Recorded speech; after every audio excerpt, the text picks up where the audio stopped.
সুপ্রিয় দর্শক, স্বাগত আপনাদেরকে নিয়মিত সাপ্তাহিক আয়োজন চায়না বুলেটিনে। আপনারা জানেন, চীন সম্পর্কিত গুরুত্বপূর্ণ খবরাখবর নিয়ে সাজানো আমাদের এই অনুষ্ঠান। চীন আমাদের পরম বন্ধু, প্রতিবেশী দেশ। তাই চীনের উল্লেখযোগ্য খবরগুলো বাংলাদেশের দর্শকদের কাছে তুলে ধরতেই চায়না মিডিয়া গ্রুপ সিএমজির এই বিশেষ আয়োজন।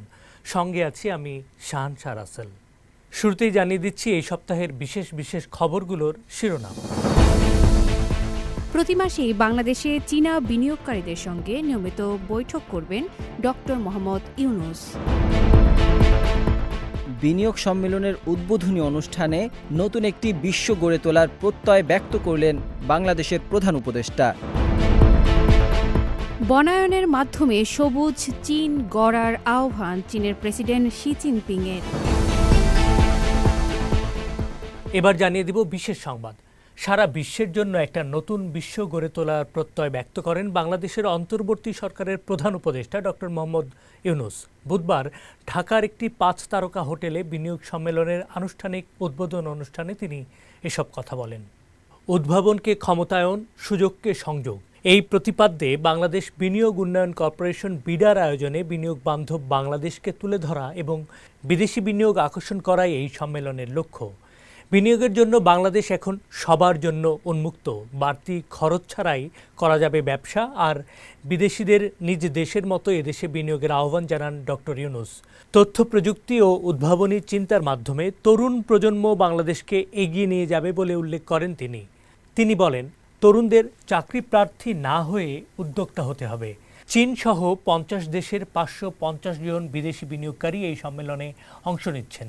এর মধ্যে সর্বোচ্চ সংখ্যক প্রায় 100 জন ব্যবসায়ী প্রতিনিধি এবং বিনিয়োগকারী চীন থেকে এসেছেন।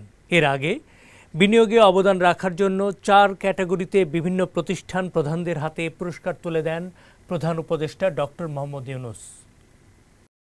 বাংলাদেশের বিনিয়োগ পরিবেশের সমস্যা সরাসরি শুনে দ্রুত সমাধানের লক্ষ্যে চীনা বিনিয়োগকারীদের সঙ্গে প্রতি মাসে নিয়মিত বৈঠক আয়োজনের ঘোষণা দিয়েছেন বাংলাদেশের প্রধান উপদেষ্টা ডক্টর মোহাম্মদ ইউনূস। মঙ্গলবার রাষ্ট্রীয় অতিথি ভবন যমুনায় চীনা বিনিয়োগকারী একটি প্রতিনিধি দলের সঙ্গে বৈঠকে তিনি এ ঘোষণা দেন। প্রতিনিধি দলের অনেকে বাংলাদেশ বিনিয়োগ সম্মেলনে অংশ নিতে ঢাকায় এসেছিলেন।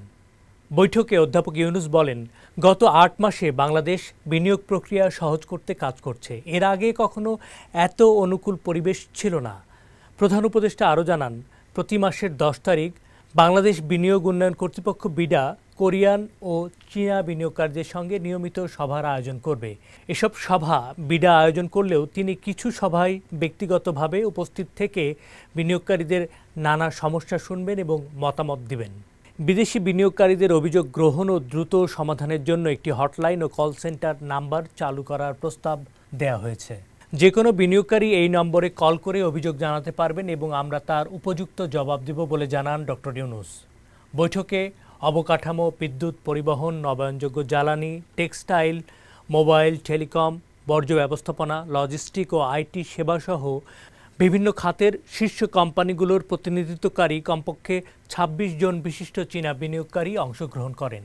এ সময় অধ্যাপক ইউনূস প্রত্যেকের মতামত শোনেন, চীনা প্রকল্প এবং বাংলাদেশে কর্মরত চীনা কোম্পানিগুলোর খোঁজ খবর নেন। এই প্রতিনিধি দলের নেতৃত্ব দেন মেইনল্যান্ড হেডগিয়ার কোম্পানি লিমিটেডের ভাইস প্রেসিডেন্ট পলিন এনগার্ন, যেটি এই খাতে বিশ্বের অন্যতম বৃহৎ প্রতিষ্ঠান। চীনা কোম্পানিগুলোর কর্মকর্তারা চট্টগ্রামের চীনা অর্থনৈতিক অঞ্চল এবং মংলায় পরিকল্পিত অর্থনৈতিক অঞ্চলে বিনিয়োগের আগ্রহ প্রকাশ করেন, যেখানে চীন একটি সমুদ্র বন্দর আধুনিকায়ন করবে। প্রধান উপদেষ্টার আহ্বানের প্রেক্ষিতে বিভিন্ন কোম্পানি ইতিমধ্যে বাংলাদেশকে তাদের দক্ষিণ এশিয়ার উৎপাদন এবং অপারেশনের হাবে পরিণত করার আগ্রহ প্রকাশ করেছেন বলে জানান চীনা বিনিয়োগকারী।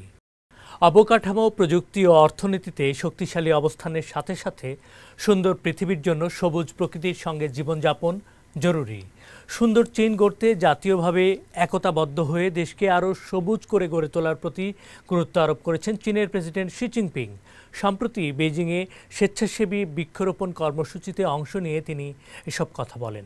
এদিন পার্টি ও রাষ্ট্রের শীর্ষ নেতাদের সঙ্গে ফেইথাং জেলার নদী তীরবর্তী এলাকায় গাছ লাগান কমিউনিস্ট পার্টির জেনারেল সেক্রেটারি ও সেন্ট্রাল মিলিটারি কমিশনের চেয়ারম্যান শি। এ সময় তার সঙ্গে ছিলেন প্রধানমন্ত্রী লি ছিয়াং, ওয়াং হুয়েনিং, ছাই ছি, তিং শুয়েশিয়াং সহ অনেকে। প্রেসিডেন্ট শি নিজ হাতে নানা জাতের গাছের চারা লাগান এবং শিশুদের সঙ্গে কথা বলেন, তাদের পড়াশোনা খেলাধুলা সম্পর্কে খোঁজ নেন। তিনি বলেন, ভালো জীবন আসে কঠোর পরিশ্রম থেকে। শিশুদের প্রকৃতি ও শ্রমের প্রতি ভালোবাসা গড়ে তোলার আহ্বান জানান প্রেসিডেন্ট শি এবং চীন জুড়ে বনায়ন এবং জনকল্যাণমূলক কর্মকাণ্ডে সক্রিয় অংশগ্রহণের উৎসাহ দেন তিনি।